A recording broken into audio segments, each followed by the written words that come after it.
that the lower court was judicious in passing its order and the appeal has no strong basis. In the present case, the counsel for the appellants will be dealing with two issues. Whether the ingredients of section 302 of Indian Penal Code were fulfilled. The second issue, which will be dealt with by my co-counsel, whether the chain of circumstantial evidence was complete and the statement of witnesses was enough to prove the accused guilty. If your lordships have no queries regarding my issues, I would like to proceed with the arguments. Much obliged. How many witnesses were examined by the prosecution? 9, your lordship. 9 prosecution witness and 1 defense witness. The case is entirely based on circumstantial evidence, correct? Indeed, your lordship. Apologies. Eyewitness to the incident, therefore the case is solely completely based on the circumstantial evidence, correct? Indeed, your lordship. But prosecution witness 3, Anju Mane, has stated that she saw someone at 9:30 p.m. entering the house. Indeed, your lordship. Can I proceed with my? Saw that he was entering the house. Indeed, your lordship. She has claimed in the statement of witnesses that were recorded that she saw Ashok Mane looking angry enter the house of the deceased with an axe. But that is within the proximity of the time of the time of the incident. Indeed. But then she is not an eyewitness to the assault. She is not. Indeed not. May I proceed with my issues? Much obliged. The counsel will be dealing with the issue in a twofold manner. The accused is guilty of murder as he fulfills the requisite mens rea to commit such a crime. Furthermore, the issue as to prove the commitment of actus reus is also fulfilled, as the circumstantial evidence is sufficient to prove the accused guilty. Hence, the crime of the murder stands by the accused. Section 302 of Indian Penal Code defines punishment for murder, stating, whoever commits murder shall be punished with death or imprisonment for life and shall also be liable to fine. For murder, proof of real state of mind is necessary. In the case of Mulek, Raj and others versus Satish Kumar and others, I have provided you with the judgment, your lordships. It was stated, undoubtedly, in cases of circumstantial evidence, motive bears important significance. Motive always locks up in the mind of the accused, and sometimes it is difficult to unlock. People do not act wholly without motive. The failure to discover motive is not fatal as a matter of law. Proof of motive is never indispensable for conviction. In the present case, the accused came to the house and started accusing Prakash Mane for the destruction of his crops on 8th of March 2022 as mentioned on page 3.2. Not only did he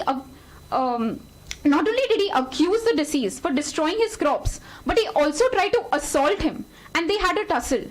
The only reason the accused believed that the crops were destroyed by Prakash Mane were because of an ongoing property dispute, which is stated clearly by Raghav Mane, prosecution witness 1, page 10.1, Supriya Mane, prosecution witness 4, page 18.2. Sarpanch Govind Parab has also stated on page 21.2 that he was aware that the brothers do not share a very cordial relationship. Prosecution witness 6 on page number 28 has also mentioned about the ongoing property dispute between the brothers Ashok Mane and Prakash Mane. After being separated from Prakash Mane, Ashok Mane threatened the deceased with dire consequences till the extent of death, as mentioned clearly by Raghav Mane, page number 10.2, and Supriya Mane, page number 18.4. Ramakant Shinde, who was also present at the scene of incidents, has mentioned that the accused has threatened Prakash with dire consequences. With the ongoing property conflict and the fight that occurred on the 8th of March of 2022, this lit the perfect spark in the light to light a great fire in Ashok's mind against Prakash. Section 8 of the Indian Evidence Act 1872 clearly states motive and previous subsequent conduct are relevant. Similarly, in our case, the accused had motive as well. Section 156 of Indian Evidence Act states questions tending to corroborate relevant evidence is admissible. It is further pertinent to note that if there is motive in doing an act, then the adequacy of that motive is not in all cases necessary. As explained in Ranganayaki's case, motive is the emotion which impels a person to do a particular act, and such an impelling power may not be proportionate to the gravity of the crime. Many a murder have been committed without any known or prominent motive, and here it is clearly proved by the prosecution, by the respondents, that Ashok Mane had clear motive to commit the murder of his brother. Even if it is assumed, for the sake of argument, that motive was absent from the mind of Ashok Mane, Ramakant Shinde spotted the deceased, as he stated in page 14 on point 3, wearing a gamcha which was collected as a piece of evidence from the scene of crime. Anju Mane, prosecution witness 3, has also stated that she saw the accused enter the house of the deceased with her axe in the hand, looking angry, and she did not see him leave, which clearly states that he took the back route to exit the house. This will also be dealt by my co-counsel in detail. So which is the place of incident? The house of... The house or outside the house? Apologies, Your Lordship. The incident took place in the house of the deceased or outside the house of the deceased? Indeed, Your Lordship, the spot of incidence is the house of the deceased. And if the child witness has seen the accused entering into the house with an axe, then she could have realized, she could have seen the incident, but she should be an eyewitness to the incident of assault. How could she only see the accused entering into the house with an axe? She did not see him going out of the house. Indeed, Your Lordship, but it is clear. If the child witness Apologies. and other witness were in the house and the deceased was assaulted in the house, certainly they would hear the shouts of the deceased and could have been there. That shows that the evidence of the child witness is doubtful. It is not. I am asking you your answer. Indeed, Your Lordship. First of all, it should be noted that the deceased and the child witness lived in separate houses. The child witness lived in house number 184 and the deceased lived in house number 183. The proposition fails to mention if there were any shouts heard of the accused. My co-counsel will also be dealing in detail why the child witness should be taken as why should she Should be believed. Why she should be believed. Indeed, Your Honor. Apologies.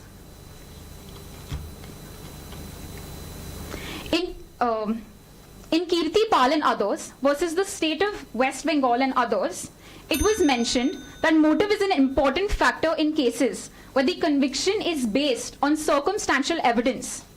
But that does not mean that all cases of circumstantial evidence, if the prosecution fails to satisfy motive 100%, then the prosecution must fail.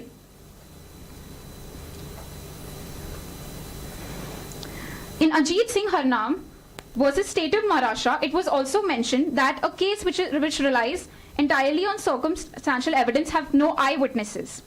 It is true that motive is important in cases of circumstantial evidence, but like I've already mentioned, it is not necessary for the respondents to satisfy that motive was 100% present. But if seen the chain of incidents that took place on the 8th of March 2022, first in the evening, the accused threatens the deceased, and later, after a few hours, the deceased is found dead in his house.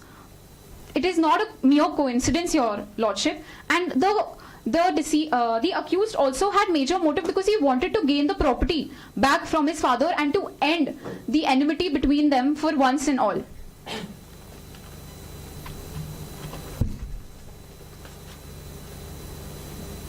The evidence that was collected against the accused and the events that took place on the night of 8th of March 2022, they are enough to prove that the act was clearly committed by the accused, and thus the lower court was judicious in passing its order.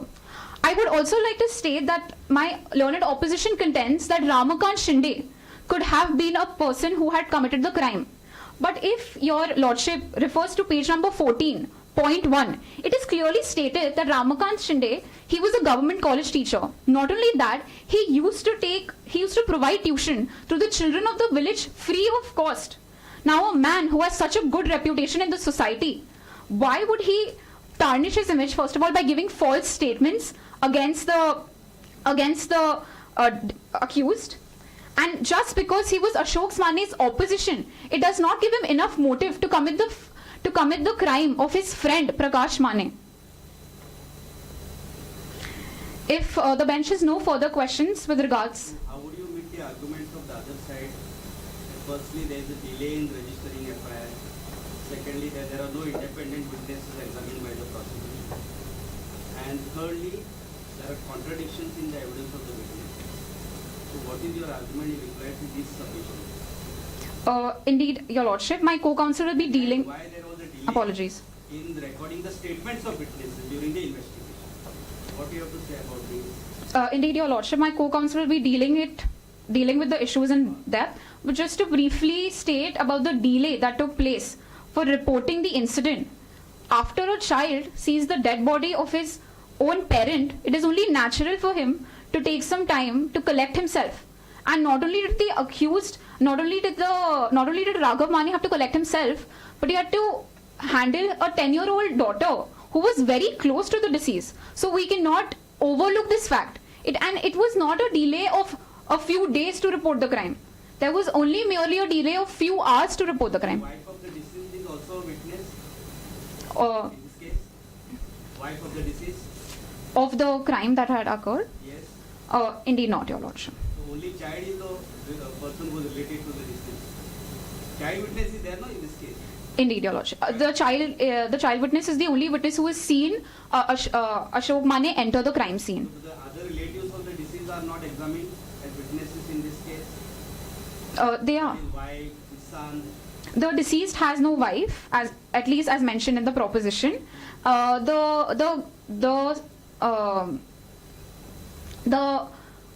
son's wife was questioned. The son was questioned. Ramakant Shinde, who was Prakash Mane's friend, was questioned. Chaya, who was also acquaintances with Prakash Mane, was questioned. If the bench has no further questions with regards to my contentions, I would like to call upon my co-counsel to take with the next issue. Much obliged.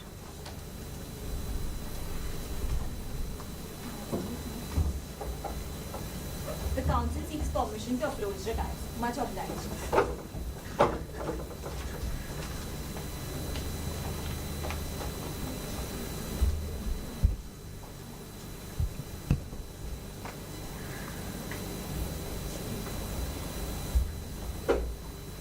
The counsel seeks permission to address the bench collectively as your lordships.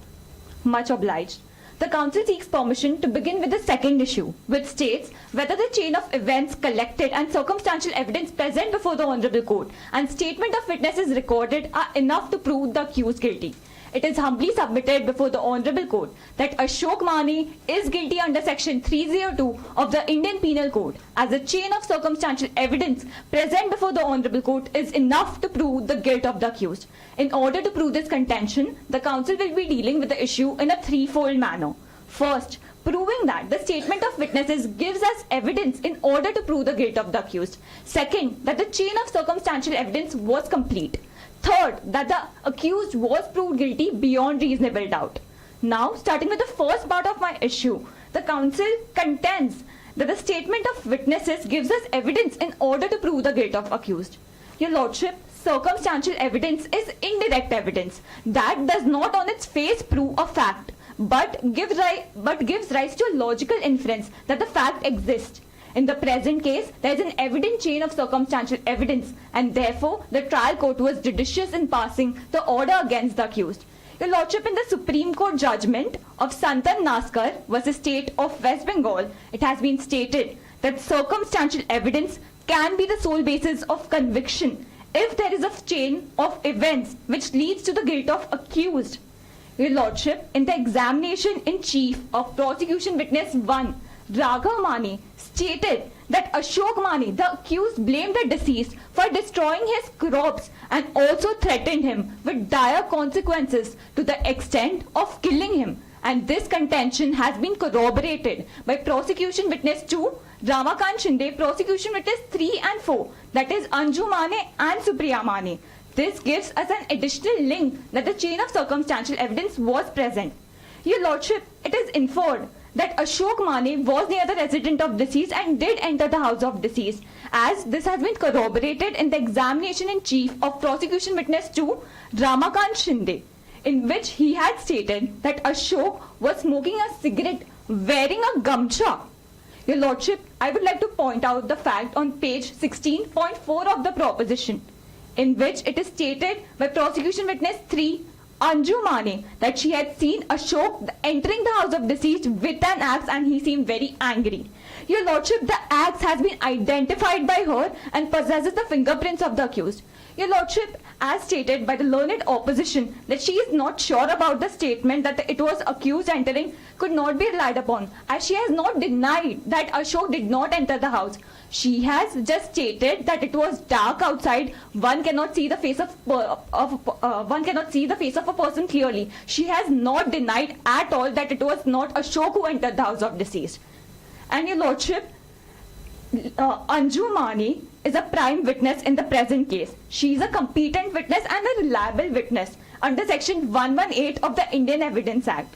Your Lordship, in the case of Surya Narayan versus... Indeed, Your Lordship. In the case of Surya Narayan versus State of Karnataka, it is a Supreme Court judgment. It has been stated... While recording evidence, the court has to administer oath to such witness. Was it administered during the trial? Indeed, Your Lordship. For this, I would like to point out to... And if recorded by the court after administering oath, some questions are required to be put to such witness. And then the court has to record its satisfaction that I am satisfied that this is a competent witness and can be relied upon. Was it recorded in this case? Indeed, Your Lordship. I would like to point out page 40. Just a second. Page 16 of the proposition. Point 1. And Your Lordship, the oath you are stating about is a voir dire test. And voir dire test is basically in which the court asks preliminary questions to the accused not related to the case. And in which if the witness is able to answer the question, then she is a reliable witness. So Your Lordship, in page 16.1 of the statements given by Anju Mane, she has been able to state all the preliminary questions, that she is in 5th grade, her mother is Supriya Mane, Raghav Mane, which states that the voir dire test was taken and she is a reliable witness. Your Lordship, can I proceed with my arguments? Much obliged. Your Lordship, in the Surya Narayan case versus State of Karnataka, para 5. Since the case is based on circumstantial evidence, Yeah, you have to formulate what are the circumstances against the accused. Number 1, 2, 3, 4, 5. And then submit. Say these circumstances are sufficient to prove, and the prosecution has been successful in proving these circumstances, and the case has been established beyond all reasonable doubt. That is the way you should put up this one circumstance, second circumstance, third circumstance, fourth circumstance. Because there is no eyewitness to assault. Although the evidence of the child witness does indicate that we entered into the house, but she is not eyewitness to the assault. That is also one of the strong circumstances, we can say that. So these are the circumstances, and the prosecution has been able to prove the chain of circumstances. This is the way you should put up. indeed, Your Lordship, the council will be proving that in the further contentions. For now, I would like to draw your attention to the Supreme Court judgment, in which it is stated that some discrepancies in the statement of child witnesses cannot be made the basis for discretion of a testimony. So, Your Lordship, the minor discrepancies in the statement of Anju Mane does not state that she could not be taken as a reliable witness. Also, Your Lordship, I would Section 60 of Indian Evidence Act. Before going to that, apart from the evidence of these witnesses, whether there is any corroborative piece of evidence put forth by the prosecution during the trial to link that the accused is the person who has committed this crime. Like, for example, the blood stain clothes, like the blood stains found on the weapon which was used in the crime, blood group of the accused, blood group of the deceased. Whether there are any such circumstances which were put forth by the prosecution in this case? Indeed, Your Lordship. Prosecution witness 2, Ramakant Shinde, saw the accused smoking a cigarette and wearing the gamcha, and the same gamcha was found at the place of occurrence, which had the bloodstains of the deceased, corroborates the ocular evidence and medical evidence. Your Lordship, it is observed that Anju Mane stated in a statement that she saw the accused entering the house of deceased but did not see him leaving, and the axe that had the fingerprints of the accused was found on the backside of the house of deceased. So it can be stated that after committing the murder of Prakash Mane, Ashok Mane took an exit from the backside of the house of deceased, and in order of hustle, as stated by prosecution witness 5, Govind Parab, that Raghav Mane left his home for between 9:30 p.m. to 9:30 p.m. to 10 p.m. So it might be so after committing the murder, he saw Raghav Mane entering or coming towards the house of deceased, and that hustle he forgot to take his murder weapon, that is the axe, in which it had the fingerprints of the accused. Your Lordship, it has been observed that with development of law, theory of last seen becomes a definite tool in the hands of prosecution in order to establish the guilt of accused, and this should not be refuted in the present case, as the prosecution witness 2 and 3 satisfactorily established that Which is the witness who refers to the last scene together here? Your Lordship, Or who saw him with the gamcha?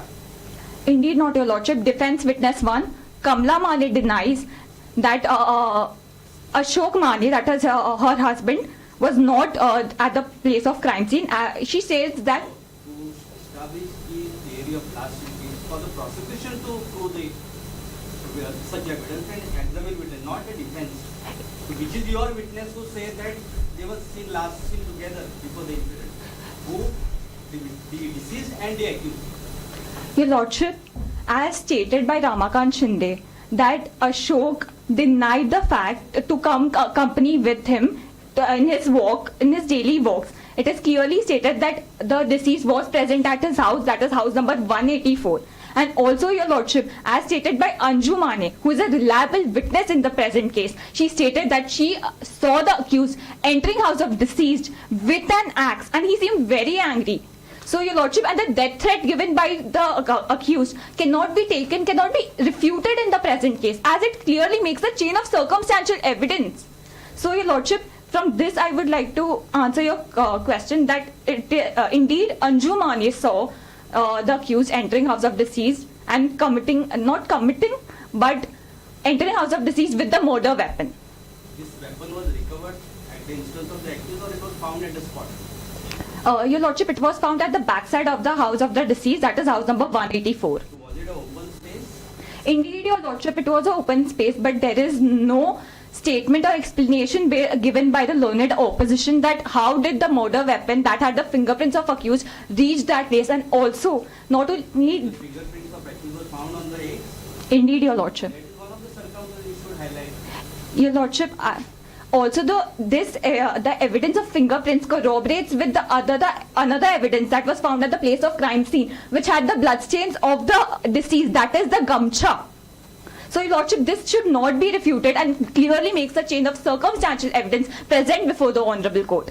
Your Lordship, in the Supreme Court judgment of Muniruddin Ahmad versus State of West Bengal, Para 8, it has been stated that when the presence of accused at the scene of occurrence has been satisfactorily established, then by reliable evidence, normally the court would be slowed down in order to believe any counter evidence. Your Lordship, in the present case, it has been satisfactorily established that Ashok Mane, that is the accused, entered the house of deceased and with an axe and was present near the house of deceased, and thus states the fact it was Ashok Mane. In order, it points out the guilt of the Ashok Mane that he committed the crime. Your Lordship, the testimony, as I stated, that the gamcha, that was found at the place of occurrence had the bloodstains of the deceased. Your Lordship, this evidence has been corroborated with the physical evidence, and the ocular evidence of prosecution witness 2 corroborates with physical and forensic evidence, as the same gamcha was found at the place of occurrence. Your Lordship, this cannot be just a mere coincidence, a death threat in order to take the revenge of his destroyed crops and humiliation faced by him. And the clothes of the accused were not recovered during investigation? He was wearing at the time of the assault? The clothes, apologies, Your Lordship, clothes of the accused. Yes. Indeed not, Your Lord. It's a blood stain is found on the clothes because he is ascertained there has to be blood stain on the clothes of the accused. Your Lordship, If that matches with the blood of the deceased, then that is one of the circumstances. Your Lordship, as accused, as I stated that he would have taken the backside of the house of deceased, there are no clothes evidence, but one can take gamcha as his own cloth or piece of evidence. There is appears to be some lapse on the part of IO in not recovering these clothes. That could have been a strong circumstance. No? Indeed not, Your Lordship. Apologies. The council does not agree with the same. You did not apologize for that. It is your IO who has committed this. Your Lordship, I would like to contend that Ashok Mane may have taken or changed his clothes which had the bloodstains after going to his house. That was at a distance of 15 minutes, and being an isolated area, no one saw him. It can be made even if you change the clothes. If it is hidden it in some places, that can be done under section 27. Indeed, Your Lordship, it can be, but Your Lordship, the chain of circumstantial evidence directly points the guilt of the accused. So there was. So your submission is whatever has been put forth before the court, proved before the court is sufficient to prove the guilt. Indeed, Your Lordship. In fact, the trial court was judicious in passing the order against the accused, and that order should be upheld. Your Lordship, for furthermore, I would state that in the case of Prithviraj Jayanti Vanol versus Dinesh Dayabai Vanol Supreme Court judgment, it has been stated that since there was no inconsistency between ocular evidence and medical evidence, and the corroboration between ocular evidence and medical evidence is the best kind of evidence, Lordship, similar views should be taken in the present case, as the ocular evidence of prosecution witness 2 and 3 supports the medical evidence, that is the axe and the gamcha were found at the place of occurrence. Your Lordship, Your Lordship, the chain of events, that is the statement of witnesses, the ocular evidence of prosecution witness 2 and 3 satisfies and proves the guilt of the accused. If Your Lordships have no further questions with regards to first part of my submission, I would like to proceed with the second part, that is the chain of circumstantial evidence was complete. You are not directly there. One of the submissions there was some procedural. Indeed, Your Lordship, I'll be dealing. Indeed, Your Lordship. Your Lordship, the accused has merely denied the allegations, stating that they were false. But Your Lordship, he has not given any explanation or evidence in order to believe the same. Your Lordship, in the Supreme Court judgment of State of Tamil Nadu versus Rajendran, it has been stated that principle is that when an incriminating circumstance is put to the accused and the said accused either offers no explanation or offers an explanation which is found to be untrue, that same becomes an additional link in the chain of circumstances present before the Honorable Court. Lordship, in the present case, defense witness 1, Kamla Mane, who is the wife of the accused, stated that the accused was with her between 8:30 p.m. to 10 p.m. But this evidence proves to be but this statement proves to be false, as Ramakant Shinde, who is the prosecution witness 2, states that he had seen Ashok Mane near the resident of the deceased wearing a gamcha, smoking a cigarette, and also by prosecution witness 2, Anju Mane, as she had seen the accused entering the house of deceased with an axe. This witness, defense witness, was examined to establish that at the time of the incident, the accused could not have been at the place of incident. Indeed. So what is that defense called as?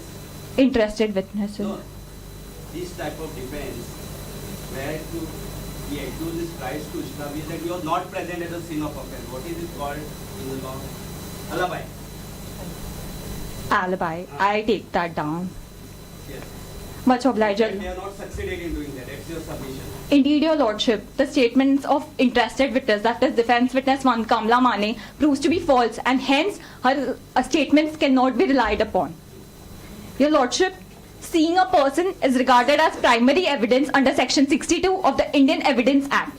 Your Lordship, the same has been satisfied by prosecution witness 2 and 3.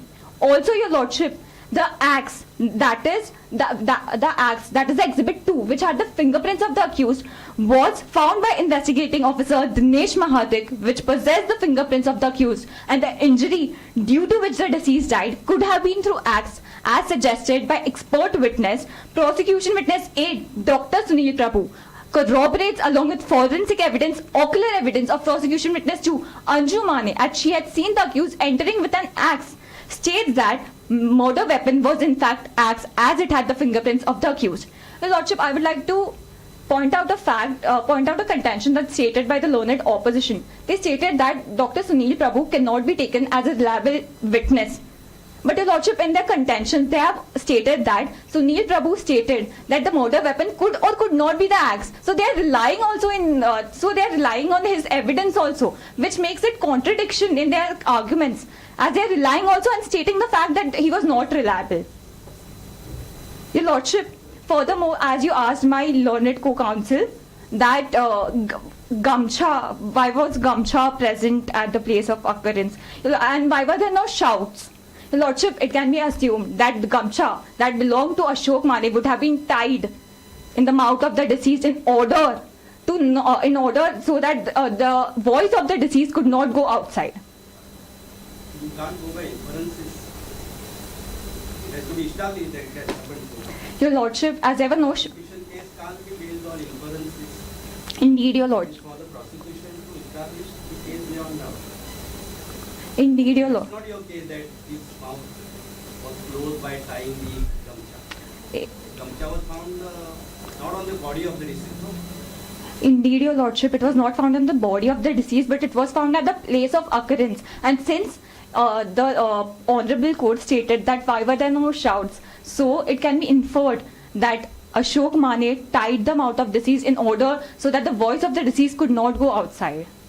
Your Lordship, in the case of Salanki Chimna Bhai versus State of Gujarat, a Supreme Court judgment, it has been stated that if the oral testimony of witness is found to be reliable, creditworthy and inspires confidence, the oral evidence has to be believed. It cannot be rejected on hypothetical medical evidence. Your Lordship, the fingerprints of the accused May I proceed? Much obliged. Your Lordship, the fingerprints of the accused on the murder weapon, the bloodstains on the gamcha that belong to the accused, the motive of Ashok Mane in order to take the revenge of the humiliation faced by him, creates a complete chain of circumstantial evidence present before the Honorable Court and makes the chain complete.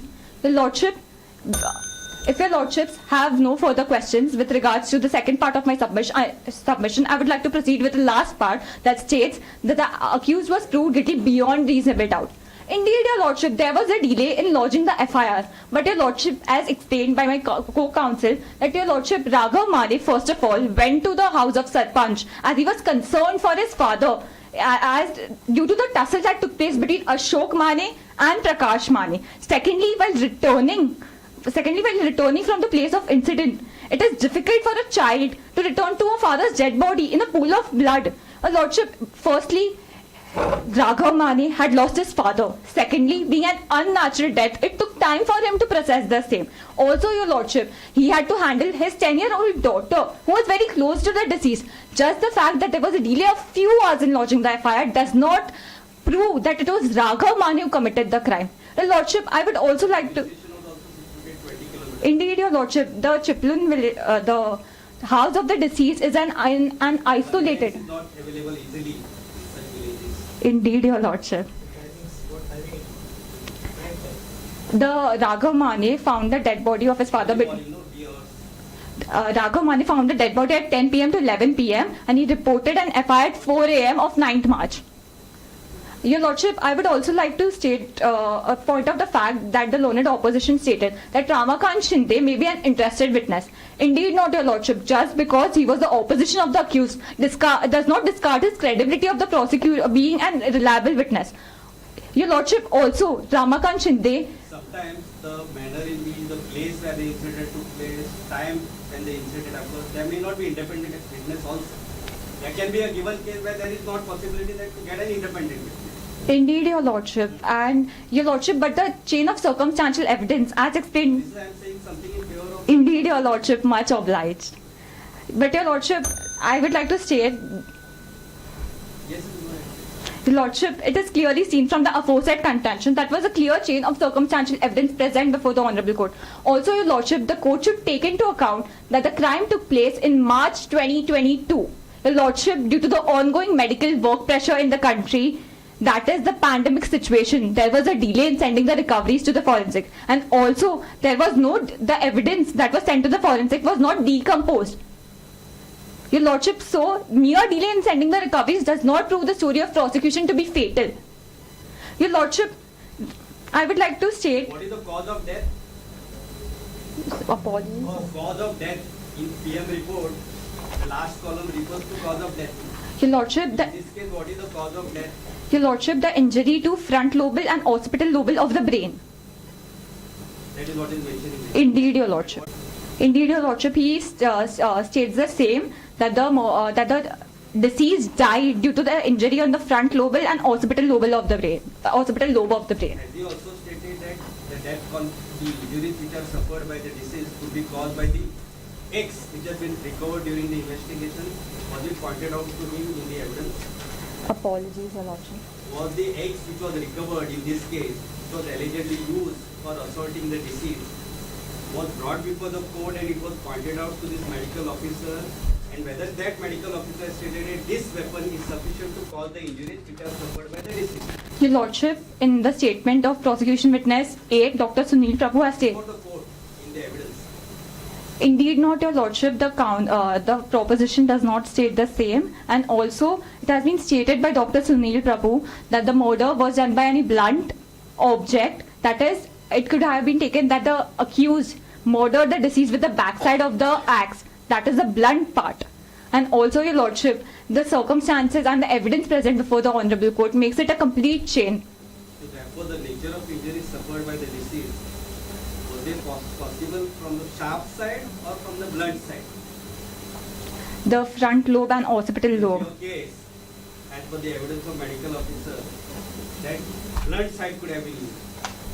But if the injuries which are appearing on the body gives an impression this could be possible by sharp side, then Your Lordship, the medical expert witness has stated that, and also it has been stated in the medical autopsy report present before the Honourable Court, that the injury was done by a blunt object. Your Lordship, may I proceed with... X could be a blunt object. Your Lordship, the backside of The that. other side. Indeed, Your Lordship. Your Lordship, I would like to state that as the learned opposition... Yes, go ahead. We'll give you 2-3 minutes. Much obliged. Lordship, the learned opposition states that the panchas could not be relied upon, but the pancha states about the unsealing of evidence. And Your Lordship, about the unsealing of evidence, the respondents contend that indeed, as stated by pancha, that is the prosecution witness 7, Ganesh Acharya, that evidence was not sealed. Both the evidences were not sealed, but it has been seen in the examination report, page 9 of the proposition, that one of the evidences was sealed, that is the gamcha, and the second evidence, that is the axe, was not sealed or it was opened. Your Lordship, just because the evidence was not sealed does not prove that the evidence was tampered. And first of all, Your Lordship, how would one tamper with the fingerprints of the accused as he was in the police custody? Your Lordship, I would like to prove the fact that the guilt of the appellant, that the guilt of the accused was proved beyond reasonable doubt. In order, the chain of circumstantial evidence, the fingerprints of the accused on the murder weapon, the gamcha which belonged to the accused had the bloodstains of the deceased. And also, in order to take the revenge of the humiliation faced by the accused, there is a complete chain.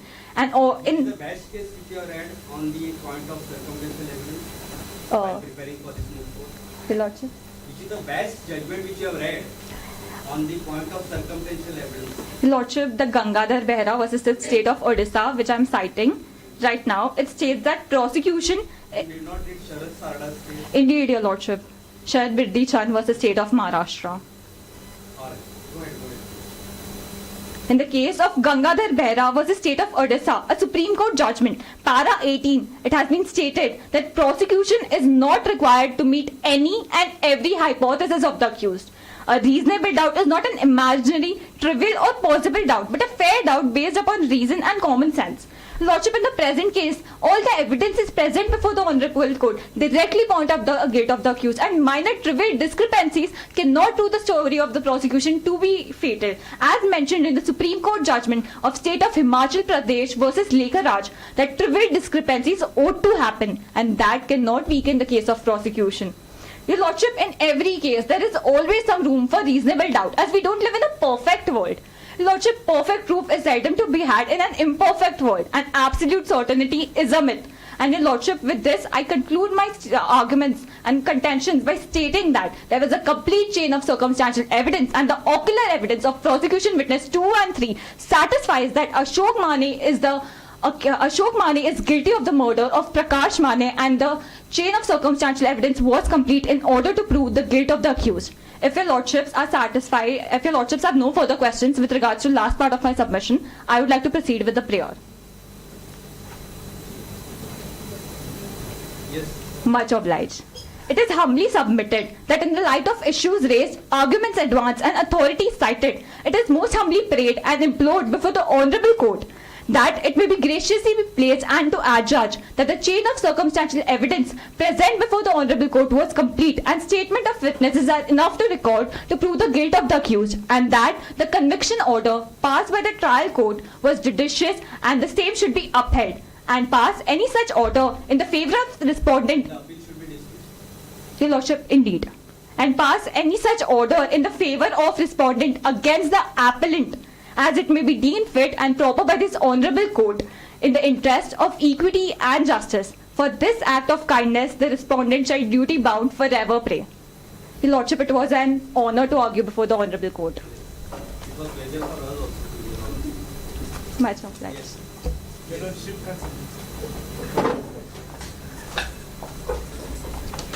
Your Lordship, we would like to submit before the Honourable Court that the case of prosecution is based on maybe, and in the Sharad case it has been made clear that prosecution has a heavy burden. Actually, it's already stated that prosecution has a burden of proof, but in this case where there is circumstantial evidence, there are 5 points. Now those 5 points are punch sheets. They must be followed. The Supreme Court was using heavy language here. Must be, should be. They have even gone ahead to expound on what it means to say must be. That must be is not the same as may be. They have given so many allegations, so many presumptions, and indeed in a criminal matter it's very, very erroneous of a court to base on presumptions, because their case is supposed to be proven beyond all reasonable doubt and not mere presumption. Your Lordship, when we look at the also respondents, they went on to raise a contention that the chain is complete, but mere mention of the chain is complete without meeting the logical, legal and factual requirement of the case is just a blank and misleading statement, and it cannot be taken by the Honourable Court. Your Lordship, they mentioned discrepancies in our memorial that where we mentioned that the accused went to questioning. Obviously that was the reason behind going to the accused, and he only became furious after he was the same accusations were rejected. So there is no objection on that. I mean, they are actually concurring with us. There was no problem with that. Now, Your Lordship, the respondents put a lot of emphasis on their PWs. Now, Your Lordship, PW5 Sapanch, PW6 Chaya, PW7 Ganesh, all those were mentioning that the existing fight between the accused person and the deceased. To have heard, they just heard about it. They were not eyewitnesses to it. So that's hearsay evidence. It's inadmissible according to Section 60 of Indian Evidence Act. For that matter, those ones are dismissed from the present case, Your Lordship. Now they are left with PW1, PW2, PW3, PW4, PW8 and PW9. Your Lordship, PW8 is a doctor who is also a university professor. He is not appointed by the state to do the particular task of conducting the post-mortem. Section 1, the law is very clear under Section 176 clause 5 on who should conduct the post-mortem report. It should be a civil surgeon or someone appointed by the state, or if another person is used who is an expert, reason must be given. The same was not given. Therefore, that statement, as much as this doctor is having the practice, he is not reliable enough to give us this report, and this report could be a little bit misleading. Your Lordship, when we come to PW9, that is an officer, his investigation was defective. There was a gamcha that they rely on, but the gamcha could not be fully successfully identified, your lordship. The gumcha has blood, yes, but the gumcha, no DNA is lifted on the gumcha, first of all. No fingerprints are lifted. Not even saliva is tested if they're raising a contention that he could have used to close the mouth. Your lordship, another contention they raise is that he could have gone through the back house. Now, it's not mentioned they have seen someone go with an axe. But your lordship, I would like to point you to one issue here where Supriya Mani herself is mentioning she's mentioned PW4 on page 20 of the moot proposition, line 5. She mentioned that after dinner, her and the child, they went to sleep. Now, did the child see the accused person in sleep? Because they went to bed. That also beats logic, and respondents cannot explain the same. Your lordship, now when we go to the final thing, contradictions are major things, because these, your lordship, just in 1 minute I'll summarize. Now, contradictions cannot be overlooked in the present case, your lordship, because an innocent man could end up in prison, and this is life imprisonment. These are key prosecution witnesses who are contradicting their statement. From PW1, who is the one who files the FIR, he contradicts a number of times and can't even explain the time gaps. Now, where there are such contradictions in key prosecution witness, the law has been set clear that they must be impeached unless they are corroborated with other evidence. Now, the evidence they would have corroborated it with is the expert reports. Now, the expert reports, one is made by an incompetent person, the other is incomplete, and therefore it's not conclusive enough to deduct that there is only one potential accused person who is Ashok. It creates more hypotheses, the chain is broken, evidence is very defective, and therefore, your lordship, this case was erroneous on the part of the sessions judge, Landy sessions judge, and we request, your lordship, we humbly pray that the accused person be acquitted, and any other order that this honorable bench might decide. I beg to rest, your lordship. Much obliged. The council seeks permission to approach the device for the third rebuttal. Much obliged.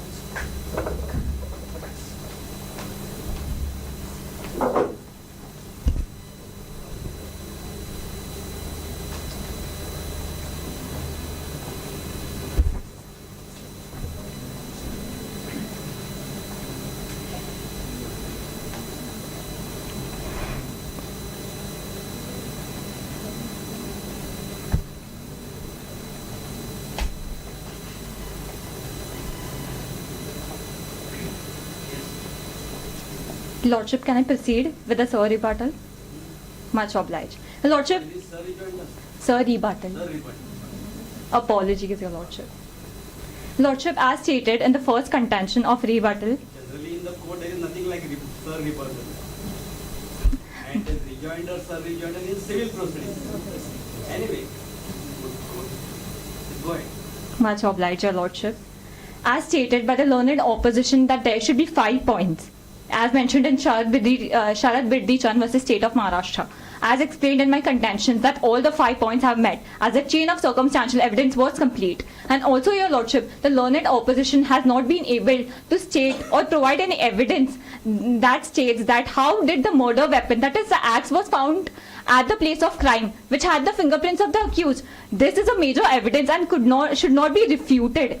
Secondly, your lordship, as stated, as pointed out by my co-counsel, that there were defaults in the memorial. Your lordship, Ashok Mane did not went to acquire Prakash Mane about his damaged crops.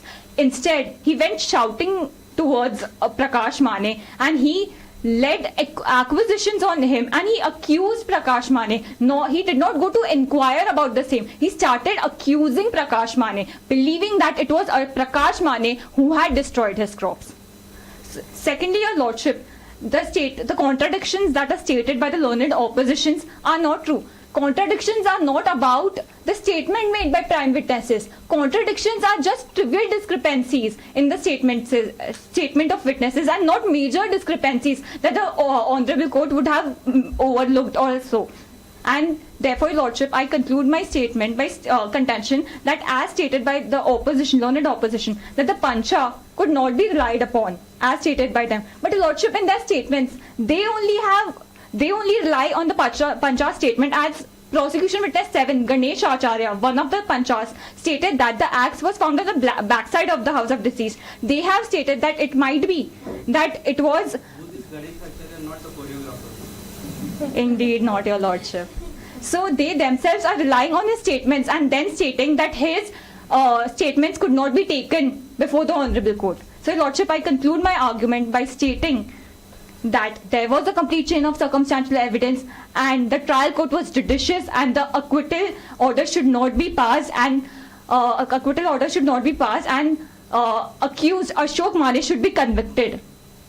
Much obliged, Your Lordship. It was an honor.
The session is now ended.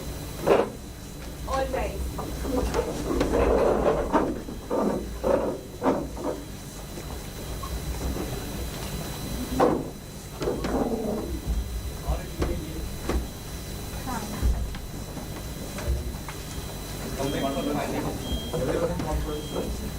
Make for final decision.